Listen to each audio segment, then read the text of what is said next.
बिल्कुल हिंसा नहीं करनी चाहिए थी। लेकिन आप ये बताइए कि ताहिर हुसैन ने गलत क्या किया?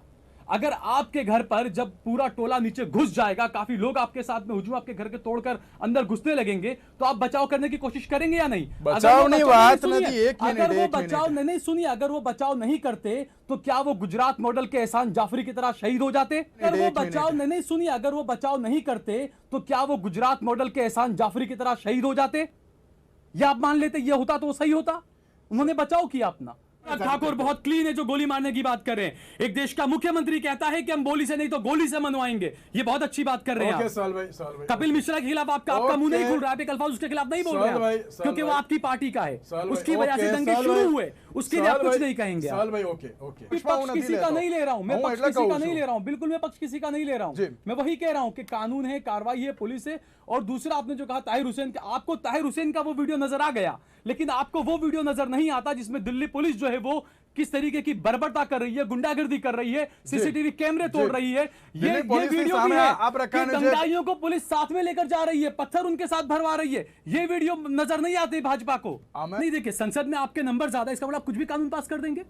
दूसरा आपने जो कहा कि हथियार, भाई मैंने कब कहा कि हथियार मिलने चाहिए? बिल्कुल हथियार नहीं मिलने चाहिए। साथ में आप कपिल मिश्रा का इतने 1 घंटे आप 6 बजे से डिबेट कर रहे हैं, आपने एक बार ये नहीं कहा कि हाँ कपिल मिश्रा के खिलाफ कार्रवाई होनी चाहिए। मैंने कहा कि हाँ ताहिर के खिलाफ अगर वो गलत है तो कार्रवाई होनी चाहिए, लेकिन आपने नहीं कहा क्योंकि आप गोडसे के समर्थक हैं। आप लोग आपकी सरकार भड़काना चाह रही है, उकसाना चाह रही है। अगर आपको वाकई में शांति से बात करनी है, गृह मंत्री जाएं। शाहीन बाग की जो महिलाओं ने जो टाइम मांगा था, आपने उनको टाइम तक नहीं दिया। क्यों नहीं दिया टाइम? सबको दिया टाइम। अरे आप में इतनी हिम्मत नहीं है कि आप उनके सवालों के जवाब दे सको। गृह मंत्री में हिम्मत नहीं है इतनी।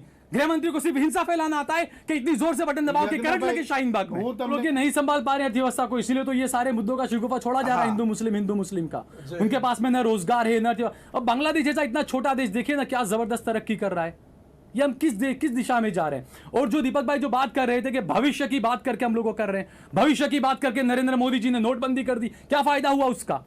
हुआ कुछ फायदा? आगे ब्लैक मनी आपके पास, क्या बात करते हैं आप भविष्य? हम लोग बिल्कुल विरोध करते हैं और मैं छाती ठोक कर कहता हूं कि हाँ मैं विरोध करता हूं एनआरसी का और करता रहूंगा। गृह मंत्री में अगर ताकत है तो हमें समझाइए, हमारे सवालों के जवाब दीजिए। हम इस देश के नागरिक हैं भाई, जितना आपका हक है इतना ही हमारा भी हक है इस देश पर, तो हमारे सवालों के जवाब दीजिए ना। आप में क्यों हिम्मत नहीं है? जब शाहीन बाग की महिलाएं, पूरे देश की कुछ महिलाओं ने, आपने पहले एक प्रोग्राम में कहा टीवी के कार्यक्रम में कि आप सीएए और एनआरसी पर बातचीत करने के लिए तैयार हैं, और जब शाहीन बाग की महिलाओं ने टाइम मांगा आपने उन्हें टाइम नहीं दिया। आप क्या बताना चाहते हैं? आप जनता जो है देश की सब जान रही है, सब समझ रही है। जो सीसीटीवी कैमरे आए दिल्ली के हिंसा के, पुलिस के, वो भी जनता देख रही है। वो सब साफ हो रहा है। 70 दिन तक सीएए के विरोध में प्रदर्शन हो रहे थे देश भर में, कहीं पर कोई हिंसा नहीं हुई थी। लेकिन जैसे ही सीएए के समर्थन में उतरकर गुंडागर्दी करने लगे कुछ लोग, फौरन वहां पर हिंसा हो गई। वो हिंसा शुरुआत कब हुई? जब बीजेपी के एक नेता कपिल मिश्रा ने जो भाषण शुरू किए, जो उकसाने वाले भाषण दिए, उसी के बाद ही हिंसा शुरू हुई। जबकि कपिल मिश्रा अब भी बाहर आराम से घूम रहे हैं और उनके खिलाफ कोई कार्रवाई नहीं हो रही है। तो ये तो देखिए सरकार की कहनी में, भाजपा की कहनी में और करनी में जो है वो साफ अंतर साफ देखा जा रहा है। और यकीनन इस पे अमित शाह को इस मामले में आगे आना चाहिए, जिम्मेदारी लेनी चाहिए और इस्तीफा देना चाहिए। लेकिन बात वहीं आती है क्योंकि पहले ही साफ कर दिया गया है कि ये मोदी सरकार है, ये भाजपा सरकार है, यहां पर इस्तीफे नहीं होते हैं। यहां पर जो आपके खिलाफ बोलेगा उसको दबा दिया जाएगा, चाहे आप आईपीएस ऑफिसर हो, चाहे आप आईएएस ऑफिसर हो, आप चाहे जो भी हो। आप सरकार की गलत नीति का अगर विरोध कर रहे हैं तो आपकी जगह या तो देशद्रोही की लिस्ट में है या आपकी जगह सलाखों के पीछे। गद्दारों ने गोली मारवानी हो, तमें समझो। आपकी पार्टी को हिंसा के अलावा कोई बात करना ही नहीं आता है। आपकी पार्टी को, आपके मंत्रियों को हिंसा के अलावा कोई बात करना ही नहीं आता है। आप इस देश को हिंसा में झोंक रहे हो। अरे भाई कानून है ना गद्दारों के लिए, गद्दारों के लिए कानून है ना, गद्दारों के लिए कानून है ना भाई। आप हर बार हिंसा की बात क्यों करते हो? आपके पार्टी के नेता हिंसा की बात करते हैं, आपके गृह मंत्री हिंसा की बात करते हैं, आपके पार्टी के सारे मंत्री जो है वो हिंसा की बात करते हैं। आप कानून है ना भाई गद्दारों के लिए। आप कैसे कह रहे हो गद्दार? इस देश में विरोध करने का सबको अधिकार है। सीएए का विरोध करें इसका मतलब क्या वो गद्दार है? रखने का भी अधिकार है। मतलब सीएए का विरोध करने वाला, मैं विरोध करता हूं सीएए और एनआरसी का, क्या मैं गद्दार हूं? कुरैशी साहब आप गद्दार हो, आपकी समझ है वो करो। भाषण के बाद हथियार लेके कोई घर में रखता है, बिल्कुल आपके इस भाषण के बाद ही, आपके इस भाषण के बाद ये जो गोली मार वाला आपका भाषण था, उसके बाद ही मेरे कुछ बेचारे गिने चुने नौजवान हिंदू यूथ बेचारे जिनको भटका दिया गया, जो भटक गए इस बयान से और वो लोग बंदूक ले लेके उतर गए सड़कों पर। करो हिंदू उतरो। अरे कौन था शाहीन बाग में? शाहीन बाग में कौन था गोली चलाने वाला? बात करो आपको नहीं पता कौन था? दो मेरे हिंदू भाई शाहीन बाग में बंदूक लेके गए थे। अरे क्या बात, अब आप मानोगे नहीं? आप इसका जवाब दीजिए, आप इसका जवाब दीजिए। शाहीन बाग में जो 2 लोग बंदूक लेकर गए थे, उस बयान के बाद फौरन बंदूक लेके क्यों गए थे? कौन थे वो 2 लोग? किस धर्म के थे वो 2 लोग?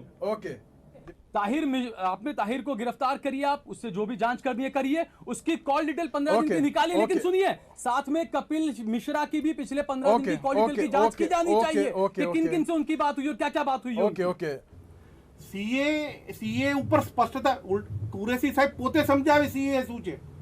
बिल्कुल समझाता हूं मैं, सुनिए, चलिए बच्चे ना बोलता नहीं समझाता हूँ, सुनिए पहले, उसके बाद अपनी बात आगे करिए आप। उसके बाद आगे बढ़िए ना आप, फिर मैं समझाता हूँ, उसके बाद बोलिए आप। परिस्थिति है तुम्हारा लोग परिस्थिति अरे आपकी वजह से हुई, जब से आप सत्ता में आए देश में नफरत का जहर बो दिया है आपने, सत्ता में आए तब से। नहीं तो आप खड़े होकर बोल दीजिए कि हम एनआरसी नहीं लाएंगे। कुरैशी साहब तुम्हारे खड़े होकर बोल दीजिए तो नहीं लाएंगे। आप बोल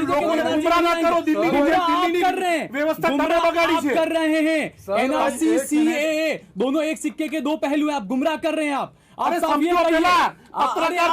आपको नहीं पता, हमें पता है इसीलिए हम बोल रहे हैं। हम समझ रहे हैं इसीलिए आपको बोल रहे हैं, आपको भी समझा रहे हैं कि आप भी समझिए।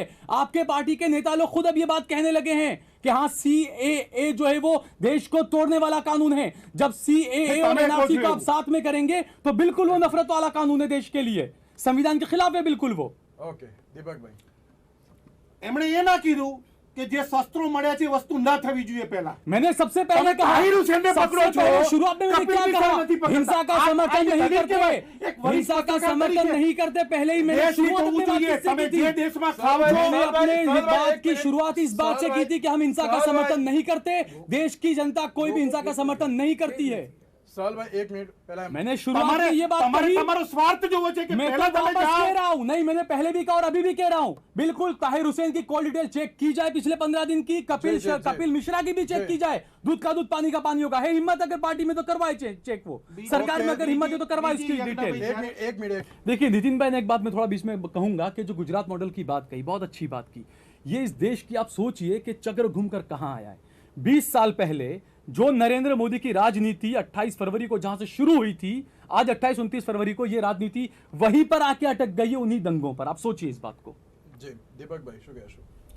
કુરૈશી સાહેબને મારે સમજાવવાની જરૂર છે કે બધી જગ્યાએ ક્લીન ચીટ મળેલી છે, ત્યારે કોણ કઈ સરકાર હતી એ સમજે પહેલા પોતે। बिल्कुल जस्टिस लोया सबके सामने है, कैसी क्लीन चिट मिली, क्या हुआ। એમણે કોમેન્ટ આપવાની છે તો હું એ રીતે બોલું। नहीं ओके ओके साल भाई ખબર નથી કે હું તમને સમય આપું ત્યારે છું। નહીં બોલી હું તમને नहीं तो बोलिए ना, आप जैसे धमकाइए मत, आप बोलिए, आपको जो बोलना है बोलने का आपको अधिकार है। ओके ओके साल भाई दीपक, देखिए सबसे पहले जो दीपक भाई ने बात कही कि सीएए समझाएं कुरैशी साहब जी, देखिए सीएए और एनआरसी, मैं बार बार ये बात बोल रहा हूँ कि देश की जनता को गुमराह किया जा रहा है। सीएए और एनआरसी जो है वो एक सिक्के के 2 पहलू हैं। विरोध क्यों कर रहे हैं वो भी आपको बताता हूं मैं। असम की हमारी एक बहन है जुबैदा बेगम, उन्होंने गुवाहाटी हाईकोर्ट में सारे पेपर्स दिए अपने, तकरीबन 15 डॉक्यूमेंट्स उन्होंने दिए। उन्होंने 1966 के वोटर लिस्ट में अपने पिता का नाम भी बता दिया कि ये 1966 का वोटर लिस्ट है, इसमें मेरे पिता का नाम है। 2015 में उन्होंने अपने भाइयों के, अपने माता के, उन सब के लिस्ट में नाम भी बता दिए कि उन्होंने वोट भी दिया, आप देखिए। लेकिन उसके बावजूद भी हाईकोर्ट ने, गुवाहाटी हाईकोर्ट ने उनको इस देश का नागरिक मानने से इनकार कर दिया। क्यों? दूसरी बात, आप बात करते हैं कि एनआरसी अलग है, सीएए अलग है। एक बात बताइए, आसाम के अंदर जब एनआरसी किया, जिन 19 लाख लोगों के नाम आए, उसमें 5.5 लाख मुसलमान भाई हैं, इसके अलावा जो हैं 16 लाख जो हैं वो हमारे हिंदू, क्रिश्चियन, दूसरे जो भाई हैं। आप एक बात बताइए दीपक भाई, क्या आपके अपने गृह मंत्री, प्रधानमंत्री जी खड़े होकर ये बात कहेंगे कि जो 16 लाख लोग हैं उनमें जिन लोगों के नाम 5 लाख लोग जो मुसलमान हैं उनके नाम नहीं आए हैं, क्या आप उनको इस देश का नागरिक मानेंगे? आप नहीं मानेंगे। क्यों? आप सीएए कानून इसीलिए लाए हैं कि जो दूसरे, जो मुसलमान नहीं हैं, जिनके नाम इस लिस्ट में नहीं है, उनको आप आसानी से इस देश की नागरिकता दे सको, इसलिए आप सीएए का कानून लेकर आए हो। लेकिन जो इस देश में रह रहा है, जो इंसान, आपने जो कहा सीए समझाई, मैं आपको बिल्कुल सीधी भाषा में सीए समझाता हूं कि भाई आपका नाम दीपक है, मेरा नाम सहल कुरैशी है। आपसे कहा जाएगा कि डॉक्यूमेंट्स पेश करो, आपसे नहीं कहा जाएगा। मुझसे कहा जाएगा मैं डॉक्यूमेंट्स पेश करूंगा। आपको, आपके पास अगर डॉक्यूमेंट्स नहीं भी है तो भी CAA के तहत आपको इस देश की नागरिकता दे दी जाएगी। लेकिन चूंकि मैं सहल कुरैशी हूं इसलिए मुझे नहीं दी जाएगी, मुझे डॉक्यूमेंट्स पे डॉक्यूमेंट्स दिए जाए, पूछा जाएगा। और उसके बाद एक और बात सोचिए, बड़ी गंभीर बात यह है कि अगर मेरा CAA और जो NRC है उसमें अगर मेरा नाम आ भी जाता है, उसके बाद एक लिस्ट लगेगी आपके इलाके में, कोई भी जाकर उस पर उंगली रखकर कहेगा कि यह सहल कुरैशी का नाम है, हमको इस पर डाउट है, उसको कोई डॉक्यूमेंट देने की जरूरत नहीं पड़ेगी, उसको सिर्फ इतना बोलना है कि मुझे सहल कुरैशी पर डाउट है। उसके बाद में सहल कुरैशी को धक्के खाने पड़ेंगे। जिन लोगों का नाम NRC में नहीं आया, जो मुसलमान नहीं हैं, उनके ऊपर से सारे केस हटा लिए जाएंगे, और जो मुसलमान हैं जिनको डॉक्यूमेंट्स देने हैं उन्हें कोर्ट कचहरी के धक्के खाने पड़ेंगे। यह आपका CAA और यह आपका NRC कहता है। इसको आप एक सिक्के के दो पहलू की तरह देखिए। अगर आप CAA को अलग रखते हैं, आप लाइए CAA का, हम मना नहीं करेंगे आपको, लेकिन आप NRC, आप साफ ये कहिए कि NRC हम नहीं लाएंगे, आप ये कहिए ना। अगर आप NRC आपको लाना है, और जो बात थी नागरिकता देने की, आप सोचिए CAA के कानून की जरूरत क्या थी भाई? क्या इससे पहले मेरे देश में हिंदू भाइयों को, मुस्लिम भाइयों को, सिख ईसाई भाइयों को नागरिकता नहीं दी गई? पहले भी नागरिकता दी गई है। ગદ્દારોને ગોળી જ મારવાની હોય, તમે સમજો।